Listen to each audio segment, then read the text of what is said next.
इस बार पहाड़ों में कहीं दूर जाने का मन कर रहा था और यूं तो घर पे टिके रहना मेरे लिए काफ़ी मुश्किल है। और पिछले कुछ दिनों से मेरा इंस्टा पूरी तरह स्पीति की रील से भर चुका था। अब मैं अपनी शक्तियों का यूज़ करके यहाँ से टेलीपोर्ट होकर किसी दूसरी जगह जाना चाहता था। क्या तुम मेरे लिए स्पीति की कोई आइटनरी बना सकती हो? जी बिल्कुल, स्पीति घाटी के लिए एक शानदार आइटनरी बनाना बहुत मजेदार रहेगा। इतना सुनते ही मुझे थोड़ी टेंशन सी होने लगी थी, क्योंकि जेमिनाई ने मुझसे मेरे 10 दिन मांग लिए थे, पर 10 दिन मेरे लिए देना कोई बड़ी बात थी नहीं। अब मुझे सोते जागते और हकते सिर्फ स्पीति ही दिखाई दे रहा था। क्या स्पीति के लिए 10 दिन काफी रहेंगे? हाँ, स्पीति के लिए 10 दिन बिल्कुल सही और बेहतरीन समय है। इससे आप बिना किसी जल्दबाजी के वहाँ की खूबसूरती का आनंद उठा सकते हैं। अब स्पीति जाने के भी मेरे पास 2 ऑप्शन थे, जहाँ तो मैं जल्दी से टेलीपोर्ट होकर अपने सपनों में स्पीति पहुँच जाऊँ, और यहाँ फिलहाल मेरे लिए दूसरा ऑप्शन ज़्यादा अच्छा था। मगर इस पर मोटरसाइकिल पर जाने से मेरी थोड़ी फट सी रही थी। शायद लद्दाख में हुए हादसे के बाद मैं मेंटली तो रिपेयर हो चुका था, पर फिजिकली अभी भी मैं थोड़ा डर सा रहा था। पहली बार स्पीति जाने वाले लोगों को शिमला के रास्ते से जाना ज्यादा बेहतर रहता है। इस रास्ते पर चढ़ाई धीरे धीरे होती है, जिससे आपको ऊंचाई के हिसाब से शरीर को ढालने यानी कि अक्लाइमेटाइज करने का पूरा मौका मिलता है। और अब फ़ोन के एल्गोरिथम से निकल के मुझे रियलिटी में एंटर करना था, और रियलिटी थोड़ी अलग थी। और फ़ोन के एल्गोरिथम के हिसाब से हमें आज चंडीगढ़ होते हुए शिमला, और शिमला से नारकंडा आगे सरहान पहुंचना था,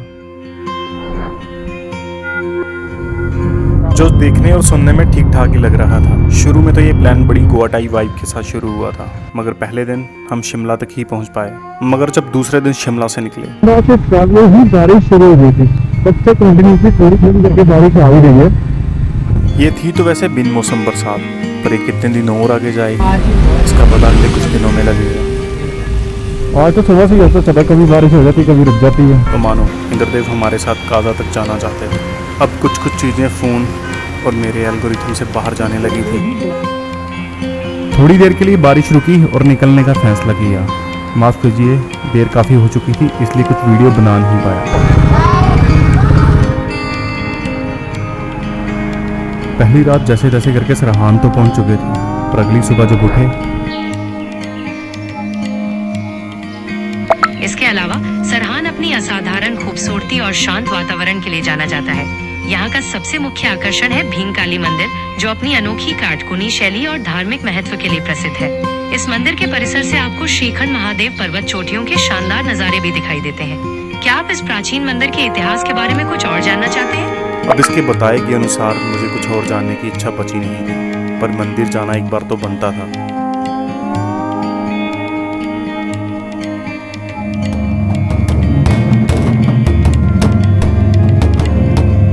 मंदिर में आज किसी खास तरह की तैयारी चल रही थी, पर मेरा यहाँ से जाना तय था, क्योंकि मुझे मेरी आइटनरी के हिसाब से आज चितकुल पहुँचना था। अगर आप सामने देखो तो आपको दोनों तरफ ना काफ़ी ऐसी पहाड़ियाँ मिलेंगी, जो इस तरफ से कट के जैसे पूरी छत की तरफ के सिर के ऊपर से ऐसे गोल होके फिर रोड को कवर कर रही है। तो और देखने में वो कितनी सुंदर लग रही है ना वो सारी चीज़ें। और किन्नौर ब्रिज पार करने के बाद तो काफ़ी सारा रोड ऐसा ही था। अमेजिंग है, ये काफ़ी अच्छा लग रहा है ऐसा। और प्रस्तुत है आपके सामने किन्नौर ब्रिज। हाँ, इस टॉपिक पे मैं बात करने वाला था नहीं, क्योंकि मेरे साथ कुछ ऐसा हुआ नहीं था। इस ब्रिज पे एंट्री लेते ही सिविक सेंस के नाम पे चिल्लाने वाले लोग पागलपन जैसी हरकतें करते दिख रहे थे, जिन्हें तो ना ही तेज आती हुई गाड़ियों का डर था और ना किसी की सेफ्टी का। उन्हें बस एक रील चाहिए थी इंस्टा पे अपलोड करने के लिए। अब ऐसे टॉपिक पे बात कम ही की जाए तो अच्छा है, मेरा यहाँ से चलना ही बेहतर था।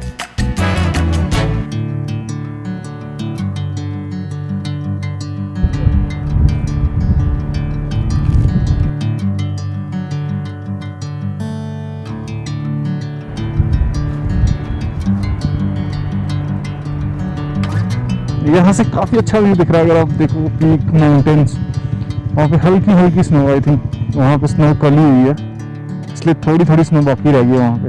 और इस तरफ देखो कितनी ग्रीनरी है सामने पहाड़ पे, और इस तरफ देखो तो वो छोटे छोटे घर बने हुए हैं और इतने अच्छे लग रहे हैं देखने में। और साथ में ये बहती हुई नदी।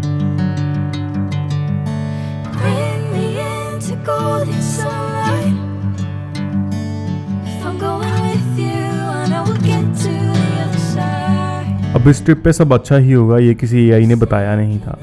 और सांगला पहुंचने से पहले कम से कम 2 घंटे एग्जाम में मैं फंसने वाला था। बहुत लंबी लाइन है।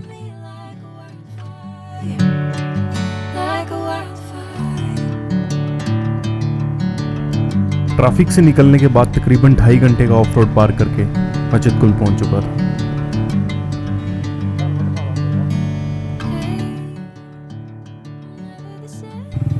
जो चितकुल विलेज है वो यही है। ये किसी टाइम पे भारत का ऐसे लास्ट विलेज ही कहते थे, पर अब इसके आगे एक और विलेज है सिर्फ लास्ट विलेज कहते हैं। तो चितकुल पहुंच के व्यू देखो आप चितकुल से सामने। ये बास्पा घाटी में स्थित है और इसे भारत का आखिरी गांव माना जाता है क्योंकि इसके आगे भारत तिब्बत की सीमा शुरू हो जाती है। यहाँ की प्राकृतिक सुंदरता अद्भुत है। चारों तरफ बर्फ से ढके पहाड़, कलकल बहती बास्पा नदी और हरे भरे घास के मैदान इसे स्वर्ग जैसा बनाते हैं। हाँ, बस यहाँ तक तो ठीक था, मगर आज का प्लान चितकुल में कैंपिंग का था। अब इस जगह के बारे में क्या ही कहना। इस जगह पे कमर्शलाइज होने का दाग लग चुका था और यहाँ पे प्राइवेट कैंपिंग पूरी तरह से बैन थी। कारण कुछ भी हो, मगर यहाँ से जाना ही बेहतर था।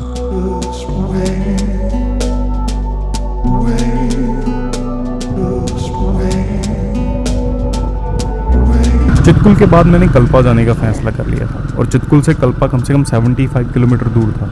और जब कल्पा रात में पहुंचे तो व्यूज़ क्या ही नज़ारे थे। ऐसा लग रहा था कि चांद इन पहाड़ों से बाहर आ रहा है। कहानी कुछ और है, आगे सुन लीजिए। अगली सुबह जब उठे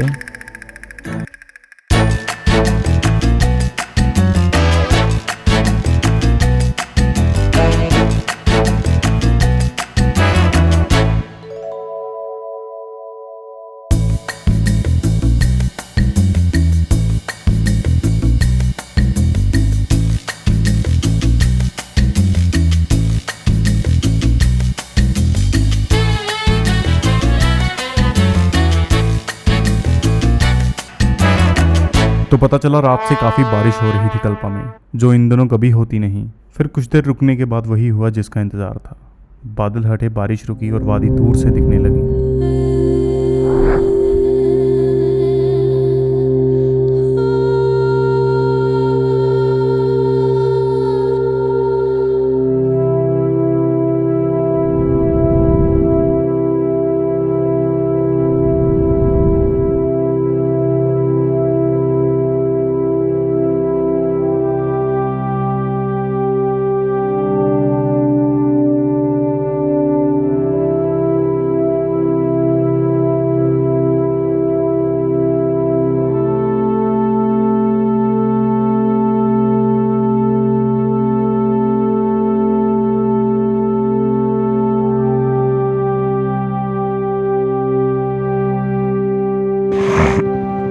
ठंड इतनी है मुझे दिख भी नहीं रहा सही से कुछ, और ठंड के कारण जो हालात ख़राब हो रहे हैं ना वो अलग से। एक तो हेलमेट का वाइजर भी इतना क्लियर नहीं है।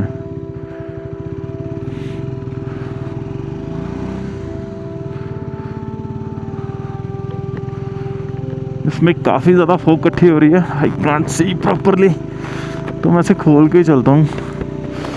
थोड़ा ठंड लग रही है पर विज़न क्लियर है।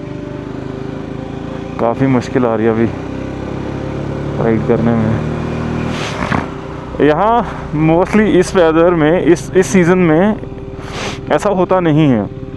लोकल बता रहे थे कि इस बार का मौसम अनप्रेडिक्टेबल है उनके लिए भी, क्योंकि जैसा मौसम है वैसा उन्होंने कभी प्रेडिक्ट नहीं किया था इस मंथ में, क्योंकि ये बेस्ट टाइम है स्पीति ट्रैवल करने के लिए। पर मैं जैसा एक्सपेक्ट कर रहा था ये वैसा तो बिल्कुल नहीं है, उससे बिल्कुल अपोजिट है। तो अगर ऐसा कुछ रहा तो कहीं आप क्या ही देख लोगे, मतलब आप कुछ देख पाओगे तो तभी ना। ओह, रास्ते के हालात बीच बीच में काफ़ी ख़राब हैं, तो भाई ध्यान से ही चलो। कल्पा पहुंचने तक मौसम कुछ ऐसा ही था और कब क्लियर होगा किसी को कुछ पता था नहीं। और मुझे आज नाको पहुंचना था। सफ़र जितना आसान दिखता है उतना होता नहीं, और सफ़र में आपकी कम और ऊपर वाले की ज़्यादा चलती है। और सफ़र में सबसे बड़ा मिथ कि सफ़र में आपके साथ सब अच्छा ही होगा, इसके बारे में सोचना भी मत। ऐसा कुछ मेरे साथ भी हुआ। मौसम क्लियर हुआ और मैंने कुछ वीडियो रिकॉर्ड करे। बटन पे एक हाथ ज़्यादा लगा और सारे वीडियो टाइम लैप्स में रिकॉर्ड हो गए, जिसका मुझे अंदाज़ा तक भी नहीं था।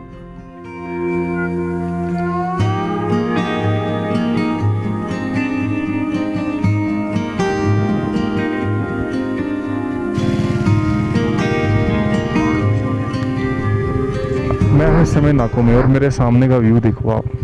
माउंटेन्स के लेयरों में, पूरे माउंटेन लेयरों में, और सबसे ऊपर वाले माउंटेन्स देखो आप। नाको पहुंचते पहुंचते काफ़ी देर हो चुकी थी और सनसेट निकल चुका था। एक आखिरी पुश में यहाँ तक आना, ऐसा लग रहा था कि यहाँ तक पहुँचने का सफ़र ज़मीनी और यहाँ पहुँचना आसमानी। और यहाँ बैठ के कुछ निताब फजली की लाइनें दिमाग में घूम रही थी। सफ़र में धूप तो होगी, तुम चल सको तो चल सको, सभी हैं भीड़ में, तुम निकल सको तो चल सको। किसी के वास्ते राहें कहाँ बदलती हैं, तुम खुद को बदल सको तो चल सको। अब इतना दूर आ जाने के बाद इन पहाड़ों को और पास से देखने की हसरत थी। तब एक छोटी हाइक का प्लान बना।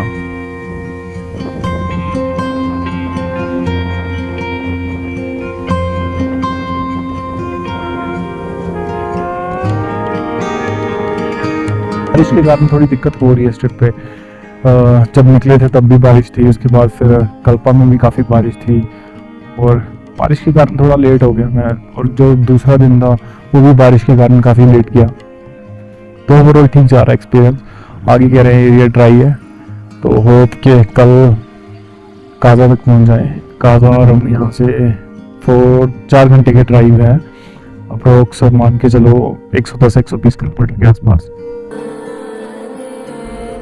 और अगर आप वीडियो में यहाँ तक आ चुके हो तो प्लीज़ चैनल को सब्सक्राइब करके जाना। मिलते हैं अगली बार एक नई वीडियो के साथ, तब तक के लिए शुक्रिया। स्नो चेक करो किस लेवल तक की स्नो है।